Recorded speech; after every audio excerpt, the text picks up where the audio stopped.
Shalom,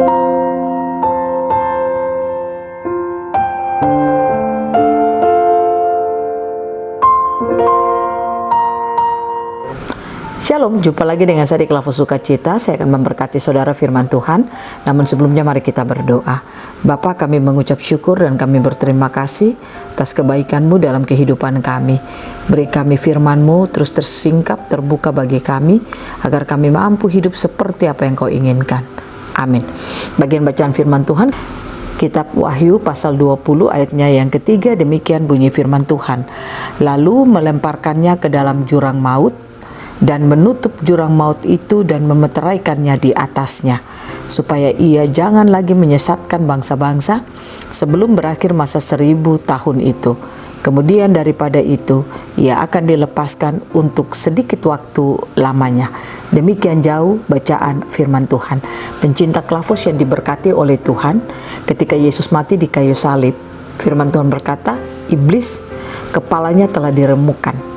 Tetapi iblis masih menguasai setiap domain-domain, tempat-tempat di mana manusia itu melakukan segala aktivitasnya. Ini yang dikatakan lewat firman Tuhan. Lalu melemparkannya ke dalam maut, iblis dilemparkan ke dalam jurang maut, dan jurang maut itu ditutup dan dimeteraikan di atasnya. Itu berarti bahwa iblis itu tidak memiliki kuasa apapun. Supaya ia jangan lagi, ia di sini adalah iblis, menyesatkan bangsa-bangsa sebelum berakhir masa 1000 tahun itu.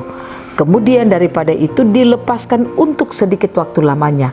Nah, yang dikatakan dilepaskan untuk sedikit waktu yang lamanya artinya iblis sudah tidak punya kuasa apa-apa. Kepala iblis sudah diremukkan.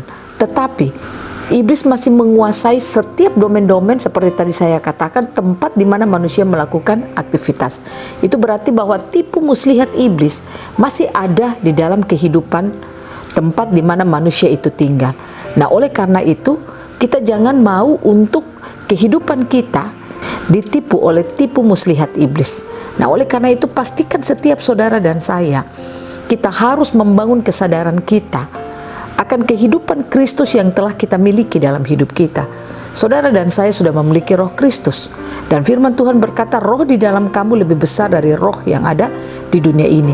Artinya roh Kristus yang di dalam kita adalah potensi yang diberikan bagi kita untuk bagaimana setiap kita yang percaya kepada Yesus, kita punya kemampuan untuk kita bisa mematahkan segala tipu muslihat iblis. Ada banyak orang Kristen menjalani hari-hari hidupnya dia tidak berkemenangan. Terkadang dia mengalami masalah-masalah yang sulit, tidak menjalani hari-hari hidupnya dengan penuh sukacita, menjalani hari-hari hidupnya dia tidak menjalankannya dengan penuh kesenangan. Seolah-olah ada banyak tekanan, banyak beban di dalam seluruh kehidupannya, dan seolah-olah Tuhan mentakdirkan dia untuk seperti itu. Padahal kita tahu bahwa Tuhan tidak merancang manusia untuk ada dalam kesusahan. Tuhan tidak merancang manusia untuk ada dalam masalah, tetapi rancangan Tuhan atas manusia adalah untuk berkuasa dan memerintah. Dan firman Tuhan berkata dalam Yohanes 10 ayat 10, Yesus berkata, iblis datang untuk mencuri, membunuh, dan membinasakan. Aku datang supaya mereka memiliki hidup. Orang-orang kudus memiliki kehidupan dari Yesus. Orang-orang percaya memiliki kehidupan dari Yesus.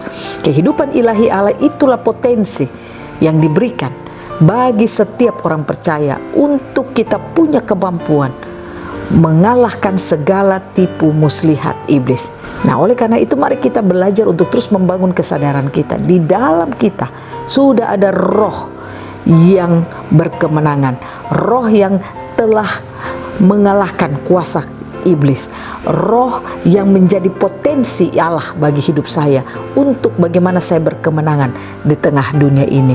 Dengan membangun kesadaran yang demikian, maka saya percaya saudara dan saya dikatakan sekalipun iblis dilepaskan dengan waktu yang sedikit lamanya, artinya dia masih melakukan segala tipu muslihatnya. Tapi kalau saudara dan saya punya kesadaran akan roh yang luar biasa yang ada dalam hidup kita, maka iblis tidak akan pernah punya bagian dalam hidup kita. Pertanyaannya, bagaimana supaya potensi Allah yang kita miliki dalam hidup kita itu dapat bermanifestasi? Saudara harus belajar untuk terus makan firman, makan firman, makan firman. Karena ketika saudara dan saya tidak memberikan hidup kita untuk makan firman, maka bagaimana kita mau tahu potensi Allah dalam hidup kita? Pastikan setiap saat kita makan firman Tuhan. Karena dengan terus makan firman Tuhan, kita akan mendapat penyingkapan dari Tuhan tentang potensi Allah yang kita miliki dalam hidup kita untuk mengalahkan iblis yang memang sudah kalah. Dan itu akan membuat perjalanan hidup kita penuh dengan kemenangan. Tuhan Yesus memberkati kita. Saya berdoa Roh Kudus memampukan saudara dan saya untuk terus berjalan pada potensi ilahi Allah yang telah Allah berikan bagi kita. Amin. Mari kita berdoa. Terima kasih Bapa. Kami bersyukur kami telah memiliki roh yang luar biasa, roh kemenangan, potensi ilahi Allah dalam hidup kami. Mampukan kami untuk kami dapat terus hidup, membangun kehidupan kami dengan Tuhan, sehingga kami percaya kami dapat mengalahkan tipu muslihat iblis. Tolonglah kami dalam setiap perjalanan kami ya Tuhan, dengan kebenaran-kebenaran firman-Mu. Roh Kudus bekerjalah dalam hidup kami. Amin. Shalom, Tuhan berkati kita semua.